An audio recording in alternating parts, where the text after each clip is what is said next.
David and I are on for our usual afternoon natter, and we thought we'd bring you in because there's a couple of things that are going on in Scotland that need to be discussed. As I said in my video, and there's a couple of things that happened last night which both of us found a little disconcerting. But we'll give you a couple of minutes to go on before we start rattling my gums. I'll roll a fag. Davey can hold the flare while I get a coffee because he does that to me all the time. Unfair. You get quite unfair all you want on there, boy. I've got a 65-year-old prostate gland. Hey, I think that's fair information than the average month at least later.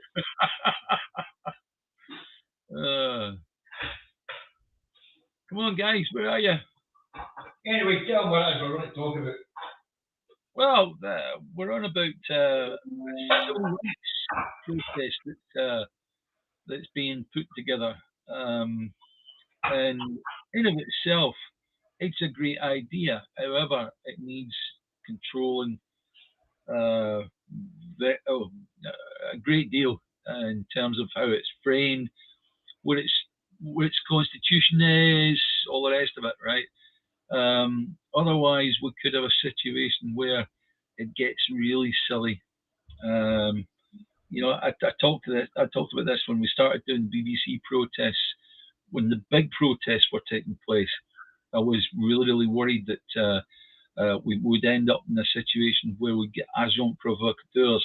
That's people with an entirely different agenda that are looking to cause problems within the movement. They are there now. We have them right now, but we've never seen them at any of the protests. So, carry on, David. I've just been warming them up about the framing and constitution of a civil rights movement. It's a good idea on paper, but it needs controlling. So that's as far as I got.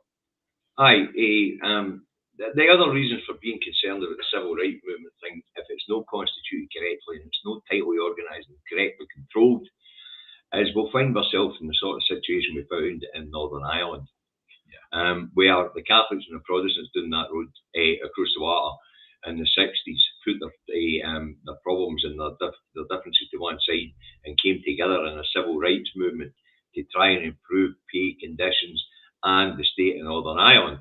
And that's when the UK state stepped in, put the crowbars in and started the troubles. So the very term Scottish civil rights movement might be enough to get the British state up in arms and planning the sort of shenanigans that went on in Northern Ireland. That's a concern. I dare say you've told them we were concerned about what happened last night. The egg thrown at the Tory party conference, Tory party hustings. I dare say you've mentioned it, David.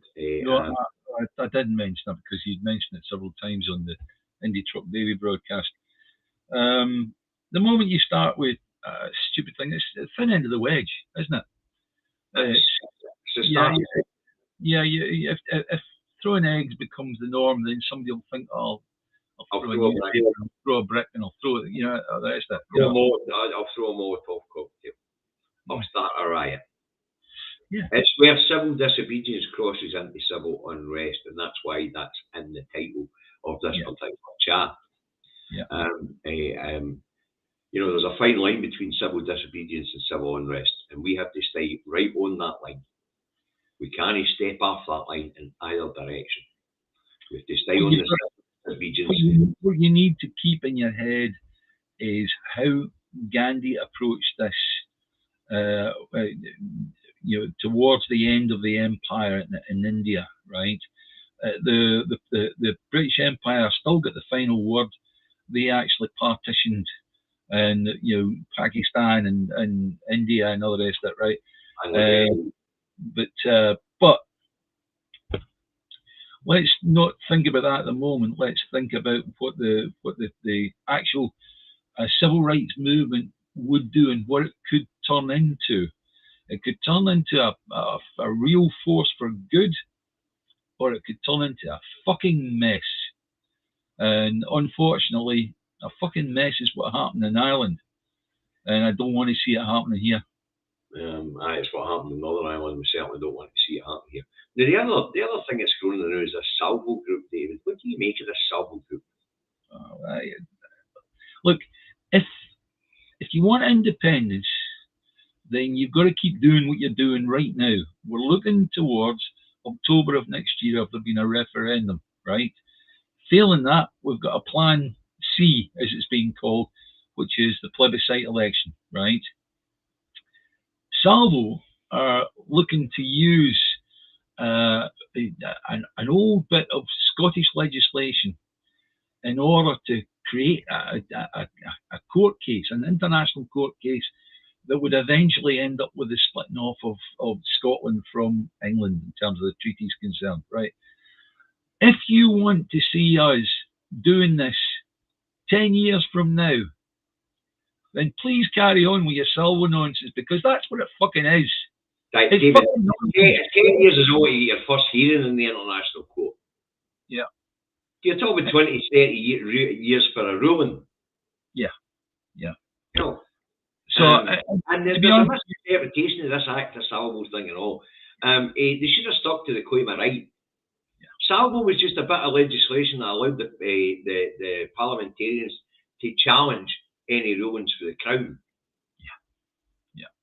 So when the king said, no, we're doing this, at the end of the parliamentary hearing, they could shout Salvo, Salvo, Salvo, and that meant they could challenge the king on what is being said, right? They could create division, go through the lobbies and vote it either up or down. Let's take it into a sort of term that people can understand, right? Now that's fine, that's okay. I don't mind anybody challenging anybody, right? But the moment you start to turn it into a bloody court case, that's the moment you think, right, how much money is in our pockets? How much money can we afford to give away for the next 10, 20 years, 30 years on crowdfunds, on something that's not going to, it might eventually work. But to be honest with you, I'm very pragmatic when it comes to things like this. Let's just get independence. I see. The easier way is to do what the SNP are doing. They're making sure that every democratic group is shut down before they come to the international community and say, we're a colony, decolonise us, please. Yeah. You know, that's the way to go forward. And then the logical route to go is to use the UN's own charter in terms of running a UN-run independence referendum. It's as simple as that, and it would be scrutinised by people from the United Nations. It wouldn't just be scrutinised; it would be running counted with people for the United Nations. Correct. There'd be maybe Mrs. McGumpher for the Orange Hall sitting there counting the ballot boxes. You know her as well. There'd be maybe Mrs. McGumpher. As I say, I'm no averse to the idea of the civil rights movement, especially as the English people should be getting one of these up and running right away. It's their civil rights that are under attack at this point in time. Yes. The British Bill of Rights hasn't come in yet. At this point in time, these draconian laws that they're introducing down there, there's 7 of them so far, and only 3 of them at the most apply in Scotland at this point in time. You know, the Police Crimes Court and Sentencing Act, which bans this Romani Justice's lifestyle down there, and bans a noisy protest down there, doesn't apply in Scotland. We've seen that last night with the noisy protest last night. Right? Yeah. And of course, when they introduced the Public Order Act down that road, it'll only apply to England and Wales, it won't apply to Scotland. Yeah. You know, but as I say, there's a few things, in Scotland that we really need to look at and say, is this necessary? You know, civil rights movement might well be a good idea if you can constitute it properly, if you can control it.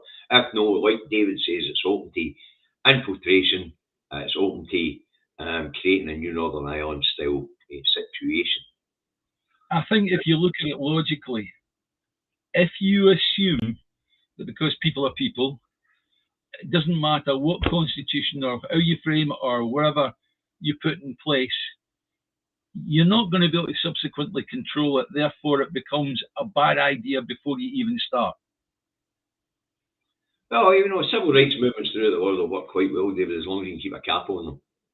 But a lot of them are violent. Look at the civil rights movement in America and the amount of black people that died. Yeah. When you look at the civil rights movement in Northern Ireland and how they used it for this. David, in terms of civil rights in Scotland, what would you measure as being success? What would be the success of a civil rights movement in Scotland? Well, I mean, for them to be able to say that's it, we've succeeded. Depends on what rights it is they're campaigning on at that point in time. Civil rights movements campaigning on different types of civil rights. So therefore, logically, when you look at it, the best way to get civil rights in Scotland is get fucking independence. And then we can build that into our own written constitution and our own Bill of Rights. Aye, obviously. But as I say, the thing about civil rights movements, they've been constituted for different reasons, down through in different places at different times. If we look at the American civil rights movement, and that was for equality for blacks.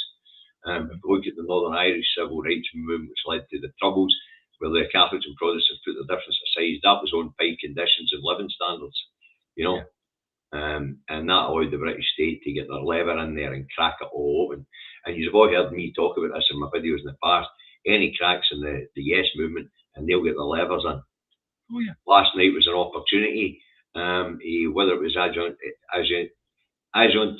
or agent, provocateurs, whatever you want to fucking call them, or whether it was actually people who are angry within the Scottish independence movement. We're not quite sure at this point in time. But what we do know, and the reason for this impromptu show, is it's got to be capped. It has to be stopped. Yeah. We have to stay on the side of lawful disobedience, like dropping your direct debit, ditching your television license. If you have a direct conflict with your council or your house and things like that, withholding your council tax. But remember, it's got to be there for a judge to be able to see it in the bank, for you to be able to pay that to the council. Yeah. If you're withholding your council tax, that's the sort of civil disobedience we have to stick to. Yeah. That and public protest, peaceful public protest. Yeah. People have to remember. Führers. I wonder where this character's from. Up comes the swastika on the comments, David. Wow, here's a brave chappy. Yeah. Anyway. Hey ho, let's go. So we have to stay on the side of a peaceful, lawful protest.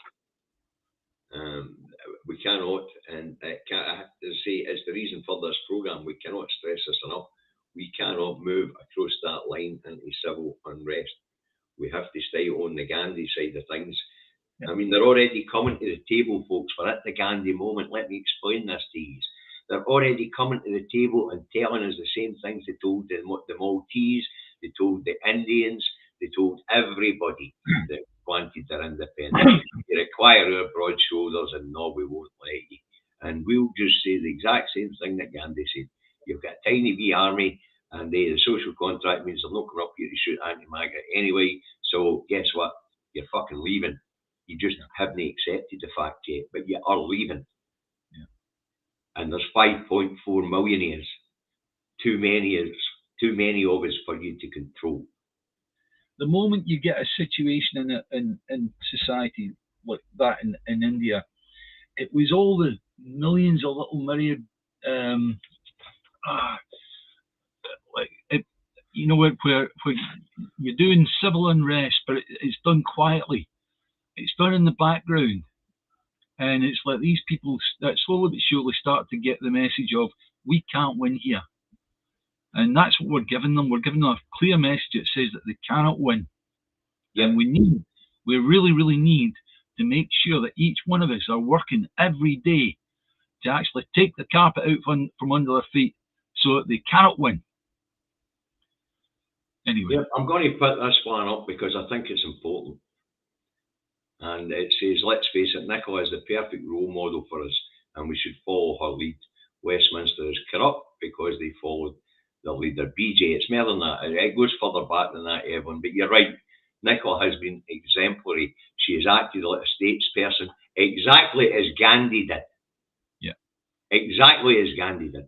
They already know that they're coming to the table time and time again to tell us what we can and cannot do, and they're being fucking told, we're going to. Yeah. And we're going to date peacefully. We're going to date in such a way that will be internationally recognised. What we are seeing at the moment is the potential for a Northern Ireland situation, and that has got to be stamped on. Now, where things have changed since the days of India and the Raj and all the rest of it, right, is that had Gandhi said, we're going to have an independence referendum next October, and no matter what you say, right, what would have happened at that time? Well, at that time, they would have sent the soldiers in to actually take him and all his supporters and all the rest of it, right? That's not happening because A, it's the 21st century, B, they know fine well they couldn't get away with it, and C, we already have a social union, which is where your auntie and your sister or your brother lives down in England, and these people are not going to be very, very happy at people coming up the road with guns or whatever to shoot their relatives. Simple as that. Aye. What are you up to? Sorry about that. I had to get that coffee I was making 5 minutes ago. We're at a very, very important crossroads here, folks, and that's the point of this broadcast. We're at a very important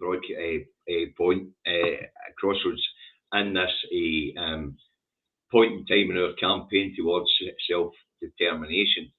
And we're at the point where the loony fringe are starting to get really impatient and noisy and are looking for every other route that they think will speed this process up, when actually the only thing that's going to speed this process up is Westminster's denial of our democracy and the closing down of all democratic routes.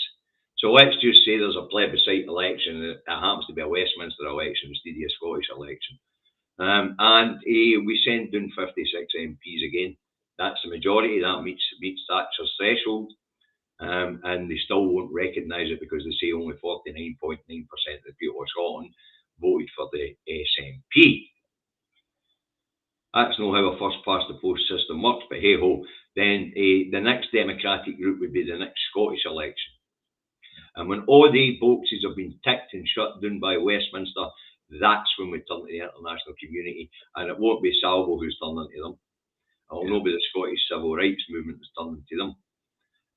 Scotland already has a UN delegation. Yeah.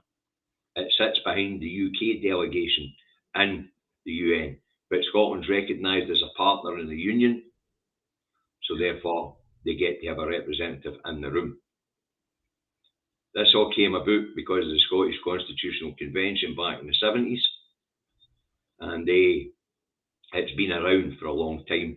Scotland's also on the list of potential colonies to be decolonised. So that's the route that we're going down. All these other fringe groups, some of them have got potential like a civil rights movement, because after all, the British Bill of Rights is going to turn over rights. Yeah. But it's all about how you do it, how you keep control of it. In England, I can see a point of it, but in Scotland, if you want your civil rights, you get blooming four square behind blooming independence for Scotland, and then you'll get your civil rights. You'll get a proper constitution, and you'll get a proper Bill of Rights that tells you what you're entitled to as a citizen of Scotland. I've got an interesting one here for you, George Nave. What influence will Nicola have when she speaks to the energy companies? What progress could be made? Well, influence.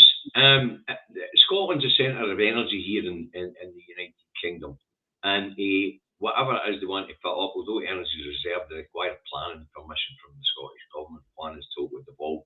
So there's a big influence she has. When she's sitting around the table with these companies that want to invest in Scotland and produce energy in Scotland, she says, I've just no issue with planning permission if you don't get it. Yeah. So that's a potential influence. results. Okay. So to say they were the three things we really want to talk about. The new couple of groups that are on the go. The one called Salvo. Now, as I say, Salvo was there to allow parliamentarians to challenge declarations for the Crown. What they're really talking about is the claim of right. They're based on the 1889 Act, I believe, rather than the 1989 Act, or even the 2018, which wasn't an act actually. It was just a recognition for Westminster that the people of Scotland have that claim of right. Yeah. So, if they were going to use any name for it, they should have used the claim of right, because Salvo's incorrectly termed. Yeah, let me just say that all the people are sort of thinking of all these groups and the direction of travel. Their heart's in the right place. No doubt. We understand that they're all pro-independence, like right to the very centre of their souls. However, we've got instead of boxing, we've got to box clever. And boxing clever means that what Nicola is doing, and you can see it by the steps that she's taken so far. What she's doing is the correct way. She's been very reasonable. She's been very statesmanlike. Yeah. That means the international community are looking on at Scotland with sympathy for its predicament. Yeah. Whereas, good afternoon, Kirkwall. Hey, whereas all these scatterbrain groups, they really have got it. So I can't say scatterbrain. These are well-meaning people. They really have got the interest of Scottish people at their hearts. They've got independence at their hearts, but they're looking for alternatives that are not necessary. They say a civil rights movement, not a bad idea. How do you constitute it? How do you control it? How do you stop it from getting out of hand? The grassroots movement, which is the Yes movement, has been very disciplined, I have to say, up until now. When you consider that it's actually at grassroots level, it's being led by local activists who have really stepped up to the plate when it comes to telling the people that they're involved with, listen, this is going to be peaceful. This is going to be done correctly. It's going to be on the form of public protest and peaceful civil disobedience, the sort of thing that you and I promote. Ditch your direct debit and dump your TV licence. They are legitimate forms of civil disobedience. I believe the one that broke the camel's back, the story that broke the camel's back in India was the Indians started producing salt themselves again. Yeah. That had been banned. Yeah. But as I say, it has to stay peaceful. It's an imperative. And it's also important that we keep behind what Nicola's doing. She's striding across the world like an international statesperson. She's making bloody good sense on the world. She is getting international support for Scotland's cause. And she's making sure that all democratic routes are closed off and her tick box exercise before we get to the point where we have to turn around to the international community, who Nicola has been fostering as friends for the last 7 years, and turn to them and say, apparently there's no democratic route for us to dissolve this treaty. What's the script here? That's where we have to get to, folks. But, as David and I keep saying, they'll come to the table. There's hints at it last. There's hints at it coming out Rishi Sunak, actually. They will not want a referendum going ahead without them being involved. That's right. And I firmly believe that at the last moment, Section 30 order will come running up that road, because the bastards are control freaks, and they will want to control what's happening with the Scottish referendum. They won't want to be left out. They will want to say, if they don't come to the table and we have to go to the United Nations to conduct that referendum, then what will happen is the United Nations will ensure that the British media have absolutely no influence on it. Yeah. And the unionists won't want that. Yeah. I know this pish about boycotting referendums. We spoke about this. We don't negate the result of elections because 67% of the population only turned out to vote. Well, you know, in actual fact, there's a wee bit of a practical side to that. If you are a rabid fucking unionist who's been arguing to keep the United Kingdom in place for all these years, and a referendum's being run, are you going to sit in your house and no blooming vote? Apparently if they don't vote, the result will be null and void. Not fucking won't. Let me make this clear, folks. You'll have had a franchise. Same as you have a franchise at local elections, the same way you have a franchise at Scottish national elections, same way you have a franchise at the state election. Yeah. Notice I distinguish between the nation and the state. The UK don't let the Westminster government don't like that. They keep calling the UK a country. Yeah. Or Great Britain a country. It is neither. It is recognised by the international community the same way the federal state of Germany is, the same way the United States of America is. It's recognised as a state made up of component parts. Simple as that. Right. Anyway, I think we've done enough to put the message across to our pals, right? Look, guys, can I suggest something here, right? Don't just go off and get yourself a cup of coffee and or whatever you're going to do. Actually, go on to Facebook, on YouTube, and share this video to Facebook so that you're helping the message to get out. Because you know, what Davey and I come up with, it takes a lot of thought. There's an awful lot of thought goes into it. We don't down things for the sake of it. We think them through. We think beyond what the initial thoughts are. We try to take it to the next stage and okay, what would happen then, and all the rest of it, right? If you want independence, then you've got to do it the way we're doing it, and not through any other routes, because it's gonna cost time and effort and money, and you wouldn't believe how much money could be thrown into the Salvo court case. So anyway, the county show in Orkney last week, there was a straw poll, so 42 for yes, 28 for no. That's very good. That's almost 74% for no, that's what it's at, 74% for yes. That's all right. Well, anyway, as I say, we've got to stick along the track that we're already taking. We're well doing that road. Trying to jump bus at this point in time is just madness. I said the same with the Alpha Party for different reasons. The Alpha Party, it takes 50, 60, 70, 80 years for a political party to make inroads. We spoke about the Greens, spoke about how it took the SNP devolution to make inroads. You know, so when we talk about these groups, we're looking at them with common sense, folks. We don't want you to take offence because you've decided that the group's idea is a good idea.